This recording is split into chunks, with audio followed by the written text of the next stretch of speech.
you with anybody that harm my people, I can't with you. Rondo called Lil Durk's name live as he emerged from federal jail. King Von has passed away. Rondo is allegedly the target of $1 million bounty. From his cell, Durk heard every word of the murder-for-hire trial. This is the complete narrative. On June 2, 2026, Quando Rondo, whose real name is Tiquian Terrell Bowman, was moved from Edgefield Federal Correctional Institution in South Carolina to a halfway house in Atlanta. In December 2024, he received a sentence of 33 months and $40. A marijuana conspiracy charge carries a $0 fine. The initial full release date was set for April 2027. Things improved with good behavior over time. Rondo was released from prison by the beginning of June 2026. He was in Atlanta. It is anticipated that he will be fully released from a halfway house in November 2026. The internet quickly learned about it. Within hours, clips began to increase. Videos of React came next. One name, Lil Durk, was at the focus of the flaming comment sections. Because Rondo spoke during his live broadcast. He claimed to be preoccupied with his children. He claimed to be preoccupied with money. He declared that he will not repeat the same errors. He then stated unequivocally that he was not attempting to go out like Lil Durk. He said, "Crash dummy," after that. Because of its significance and Lil Durk's current circumstances, that line went viral on all platforms in less than an hour. Since his arrest on October 23, 2024, in Broward County, Florida, close to Miami International Airport, Lil Durk, whose real name is Dirk Derek Devontae Banks, has been under federal custody. Hours after 5 of his OTF colleagues were charged with murder for hire by the federal government, he was taken into custody. On November 8, 2024, Durk was included via a superseding indictment. The accusations include conspiracy, using interstate facilities to carry out murder for hire that results in death, and firearm offenses. For all of it, he has entered a not guilty plea. The current date of his trial is August 25, 2026. Bond repeatedly denied. He was described by the prosecution as a flight risk and a danger.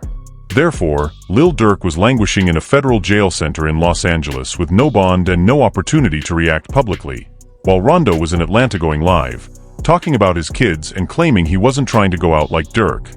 The internet operated on that contrast. The video was pulled by fan pages. Sections for comments are separated. It was regarded as a victory lap. It was referred to as shadow. It was referred to as growth. Additionally, the question was the same in each post. What is Durk's opinion? What is he doing at the moment? No, it's not music. It's Vaughn. Because that's what the whole situation about. In a previous interview, Lil Durk described the tension between Rondo's camp and his own. Bond, not music. Long before either of them reached their current position, that word established the tone for everything between them. The entire federal case, including the charges against Durk, stems from a single incident. A man by the name of King Von is responsible for the way the internet responded to Rondo's release one evening in Atlanta. Davon Bennett, also known as King Von, signed with Durk's label, OTF. He was from Chicago's O Block, the same neighborhood that influenced Durk. Von was on the rise by 2020. The streets were behind him because of his bizarre story series. On November 6, 2020, the day he passed away, his debut album, Welcome to O Block, was released. Von was in Atlanta that evening. Quando Rondo was in Atlanta as well, and they both ended up at the Monaco Hookah Lounge. At the end of the day, King Von, that was my brother, bro. Like, King Von, like, he was like a brother. Von was personally acquainted with NLE Choppa. That loss was even more profound for Durk. Since Von's debut song, the two had been in each other's orbit. On November 6, 2020, Durk's introduction of him to the world came to an end. The point about this story, about Durk's incarceration, Rondo's release, and everything else, is that it didn't begin with musical animosity. It did not start with diss tracks or social media subs. It started with a parking lot battle with guns and with a death. And the ripple from that one night is still moving. The rivalry between Durk and Rondo is rooted on history that dates back to overlapping circles. Durk's OTF out of Chicago, Rondo's ties to NBA Youngboys Never Broke Again label out of Louisiana, and the way those circles intersected in Atlanta on a specific night. Early on, there were even collaborative relationships. Rondo and Durk had tracks together. The connection was fluid until it wasn't. The night King Von died. The night of November 6, 2020, started the way many of those Atlanta nights begin for the folks in these groups. With musicians and entourages from different places converging on the same venues, the same spaces, the same after-hours locations where the music world and the street world coexist in the same room. King Von had been building towards something tremendous. That day, the album Welcome to O'Block had just been released. OTF had not witnessed such momentum from one of their own in years. With the accuracy of someone who had actually stood there and felt the walls close in, he was the storyteller who could transport you inside a Chicago stairwell. Von and his group ended up at the Monaco Hookah Lounge on Trinity Avenue in downtown Atlanta that evening. Additionally present at the location were Quando Rondo and his gang, which included his associate Timothy Lil Tim Leaks. Surveillance footage, court documents, and the testimonies of those closest to the incident have all been used to assess what transpired in that parking lot. This is what the evidence demonstrates. Von approached Rondo's car or group, made personal contact, and delivered the initial blow, sparking a battle in the parking lot that featured several individuals from both sides, according to numerous accounts and video analysis. Lil Tim pulled a gun during the altercation. Von was repeatedly shot in the head, hand, and torso. It was a fatal head wound. His crew hurried him to the hospital, but they were unable to save him. That day, he passed away. His age was 26. Another man, Mark Blakely, 34, also died in the broader exchange of gunfire, and 6 others were wounded.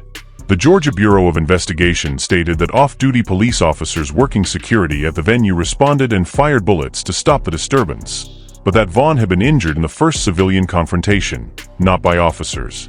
Lil Tim was arrested the following day and charged with felony murder. He was eventually released on bond in 2021. In August 2023, all charges against him were dismissed with self-defense cited as a central factor based on the available footage and Georgia law. Quando was attacked unprovoked by King Von in Atlanta in 2020. That is how Lil Tim's side framed it, the narrative that held up legally. Von threw the first blow, Rondo's crew reacted, self-defense. But from Durk's side, that framing fell like a second wound on top of the first because King Von was not just a name on a roster, he was not just an artist on a label. He was the person Durk had believed in since before the world understood who he was. He was the one Durk had introduced to stages, to studios, to the business, the one he had brought along on tour before Crazy Story released and changed everything. He from O-Block. Okay. I'm saying that should speak for itself. There was immediate and intense mourning within OTF and among the drill community in Chicago.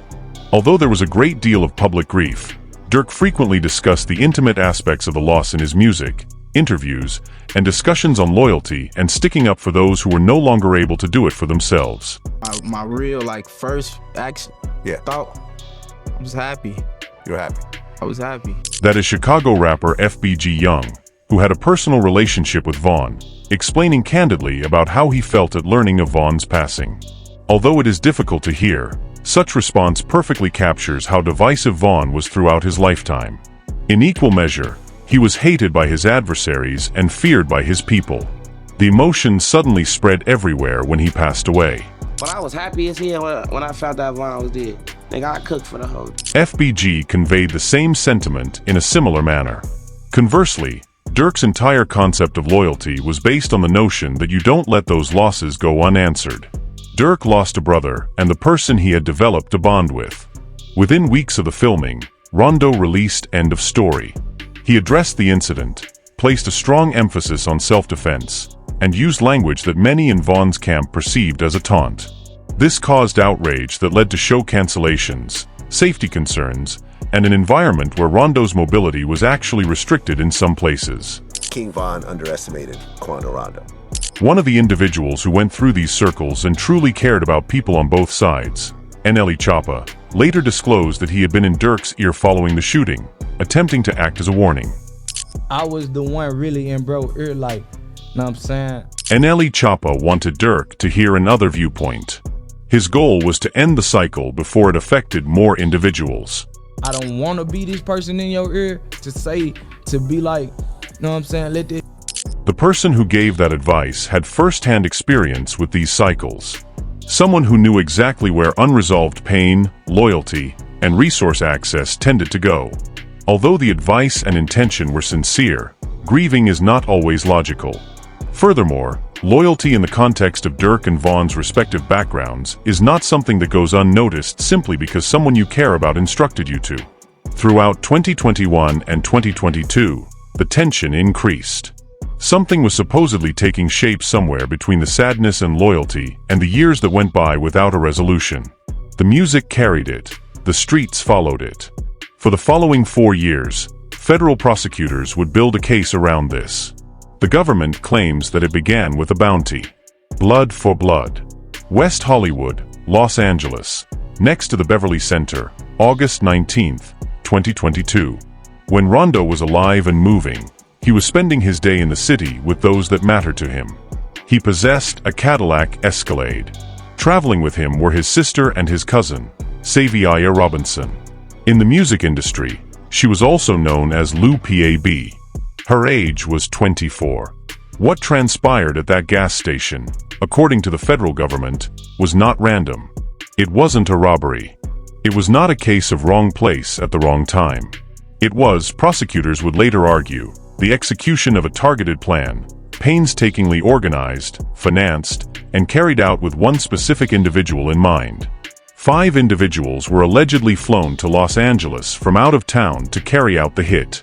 Kayvon London Grant, DeAndre Dontrell Wilson, Keith Jones, David Brian Lindsay, and Asa Houston, all listed as OTF affiliates. According to prosecutors, they utilized OTF-linked credit cards and monies to schedule their travel, some of them coming on private jets. They monitored Rondo's movements across the city, from a dispensary, from a clothing store, until they spotted the Escalade sitting at a petrol station. After that, they opened fire. Rondo was uninjured. Lou PAB didn't. Saviaya Robinson, Rondo's cousin, a lady who had grown up alongside him, who had been part of his life long before any of this became global news, died that afternoon in West Hollywood. On November 6, 2020, she had not visited the Monaco Hookah Lounge. She had not bet on either side of any dispute, nor had she fired a shot or thrown a punch. She was there because she was with her cousin, and she was 24 years old. This is the crucial aspect that is often overlooked in favor of the broader legal and cultural narrative. An innocent person lost their life. A mother's only child passed away. A family was destroyed in the most tangible and permanent manner imaginable, not as collateral in some abstract sense. Lou PAB was also personally acquainted with Lou Tim, who had been there the night King Von was slain. She had surrounded him as a child. PAB is a hustler and the only kid of his mother who will attempt to provide for the family. Knowing what happened afterward makes the VA paragraph more difficult to read, because Lou Tim is portraying a person who is making an effort to support others around her. Someone whose primary focus was on caring for those she loved. A person who hustles, is financially strapped, independent, and dislikes relying on others. At 24, her mother's only kid passed away. That is the human cost hidden beneath all of the subsequent court cases, music criticism, and online discussions. There were no federal charges for 2 years. The case was seated. Rondo carried on composing music. He had to deal with other legal issues, such as a RICO-style indictment in Georgia in June 2023, along with 18 other people connected to suspected gang involvement. His life was far from settled, but until the government took action in October 2024, the 2022 shooting and Luo Dog's death remained an unresolved federal wound. 5 men, Kevin Grant, DeAndre Wilson, Keith Jones, David Lindsay, and Asa Houston, were charged federally on October 17, 2024, with conspiracy to commit murder for hire resulting in death, use of interstate facilities for murder for hire, and machine gun charges in furtherance of a crime of violence resulting in death. The way the men had followed Rondo throughout the city before closing in on the Escalade, the travel logs, the financial traces. This was not a haphazardly put-together theory. It was a track record of financial transactions. Then, on November 8, 2024, Lil Durk was named as the primary defendant in the superseding indictment. Prosecutors openly stated in a January 2026 document that Durk had reportedly set a $1 million bounty on Quando Rondo. They said that in addition to money, he had offered anyone who could pull off the hit career and musical chances within OTF. In court documents, they characterized OTF as a hybrid organization that operated as both a music label and a criminal operation, using violence against Durk's orders. Additionally, I'm speaking on behalf of all of Chicago. You're not present. You weren't there, so shut up. That's Durk from a previous interview about people who put themselves in positions they didn't truly understand. The defense's case against utilizing lyrics and post-incident utterances as proof of criminal intent is based on the same spirit, the determination that only those who were present can relate to what truly happened. Everyone involved in this drama felt the cost of everything, and it continued to do so. The case, the forgiveness, and the arrest. The speed at which the arrest occurred indicates collaboration. Shortly after the 5 OTF colleagues were charged, on October 23, 2024, Lil Durk was arrested in Broward County, Florida, close to Miami International Airport. Before any word could spread, federal agents moved on him that same day, in the same afternoon. In every subsequent bond hearing, prosecutors relied heavily on one particular detail: the assertion that before being arrested, Durk had already made travel plans abroad. The flight danger argument was built around that particular detail. Prosecutors portrayed a picture of a man who had both the means and the motivation to disappear, given the nature of the charges, murder for hire culminating in death with a potential life sentence attached. Each and every bond application has been turned down. The judges who have considered those applications have repeatedly taken the government's position. Throughout the years, the motions and the delays, Durk has remained in federal jail at MDC Los Angeles. His group submitted complaints regarding solitary confinement and other issues. Reports of phone communications infractions within the building, including purportedly unapproved calls, increased legal risk in an already complex case. One of the most prominent voices advocating for Durk in public was India Royale, his partner who had married him in private prior to the arrest. She showed up for hearings. She issued statements characterizing the usage of his lyrics as erroneous proof. She insisted that the man she knew was not the one portrayed in court documents. In the meantime, Quando Rondo's own legal predicament was progressing independently and in the direction of a settlement. In December 2023, Rondo had been detained by the FBI on federal conspiracy charges relating to narcotics trafficking involving several substances. He negotiated a plea by August 2024 and decided to enter a guilty plea to marijuana conspiracy. The computation was simple. Start the clock, accept the plea, and lessen the exposure. He received a sentence of 33 months, $40, and no fine in December 2024. In January 2025, he started serving his sentence. At the same time, both men were detained by the federal government. Durk was imprisoned on murder-for-hire charges with no apparent way out. Rondo is starting a 33-month sentence with a predetermined release date. Two individuals, both incarcerated but under quite different circumstances, are at the heart of the same long-running dispute. Then Rondo did something that nobody had anticipated. He put out a song titled "Life Goes On." Alongside it, he sent a statement on Instagram, and he offered what appeared to be forgiveness in that statement. He discussed both sides' defeats. He discussed families. He discussed going forward.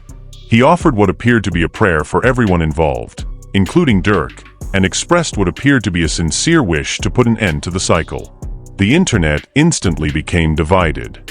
The people who took the statement at face value praised it as a sign of genuine maturity from a man who had been through more than most people twice his age could imagine. The timing was cited by the skeptics. Durk had just been arrested and was facing life in prison. And here was Rondo releasing music and posting a forgiveness statement within weeks. Was it real? Was it a calculated move?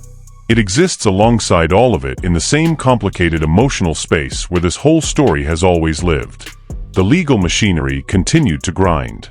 The trial was originally set for late 2025 and has been pushed back repeatedly to its current August 25, 2026 date. The evidence volume is staggering: over 30,000 pages of documents, digital files, surveillance records, and financial materials. Severance motions from co-defendants have been largely denied. Questions about the admissibility of lyrics and videos have produced mixed rulings. Some tracks, including material connected to the 2022 shooting, deemed potentially usable in context, others excluded as too prejudicial. By early June 2026, prosecutors were reportedly weighing additional charges, potentially including a 2019 Atlanta incident and a 2022 Chicago event that, if filed, could push the August trial date back further. The case is still moving, still developing, still unsolved. Free Rondo, Lil Durk. Here's when the story circles back. Here is where everything set out across these 5 years. Von's death, Lil Pappy's death, the purported bounty, the indictments, the trial delays, the halfway house, the live comments, returns to the question that started the video. Did Lil Durk go nuts when he heard out about Quando Rondo's release? The honest truth, the documented verified response, is that there is no confirmed public reply from Lil Durk. Not because nothing happened inside of him, not because the situation failed to land with the full weight of what it represents, but because Lil Durk has been in federal detention since October 2024 with no bond, no social media access, and no way to respond publicly in any of the forms that define how this generation communicates. He cannot tweet, he cannot post, he cannot go live, he cannot drop a diss track from a studio session and watch the internet respond in real time. What he can do in a very limited sense is make phone calls from inside the facility. And some of those calls have already produced complications in his case, with reports of improper contacts creating extra legal risk for him. None of those messages, however, have caused a verifiable public reaction to Rondo's publication that anyone has been able to document. It's not music. It's Von. 'Cause that's the whole problem about. Durk said it himself: it is not music, it is bond. The emotional core of this entire narrative is that connection to Von, to OTF, and to the people he lost. What a person experiences within the walls of a detention facility cannot be erased. But going crazy as a public documented act, as something that happened and can be pointed to with evidence, that version of the story was built by the internet, not by anything verifiable. However, the real story is actually more devastating and fascinating than the made-up one. The truth is that the two men at the center of the most significant and destructive beef in drill rap's recent history were once involved in overlapping circles, shared connections within the same rap community, and had tracks together. The consequences have not been limited to the two men at the center. They have spread in all directions, wreaking havoc on numerous families, lives, and professions. On the same day that his debut album was released, King Von passed away at the age of 26. A parking lot marked the end of a career that had just begun and a storytelling voice that was unmatched by anything the drill scene had produced. On the same day that the album was released, the man vanished. The only child of her mother, Lil Pab, was killed at the age of 24 in a hit intended for someone else at a West Hollywood gas station. Lil Tim was facing a felony murder charge for 3 years. Because of safety concerns, his mother had to completely move. 3 years of living under that burden cannot be reversed, even though the charges were ultimately dropped. One of the most successful rappers in Chicago's history and a Grammy winner, Lil Durk is in a federal detention facility awaiting a trial that could result in a life sentence.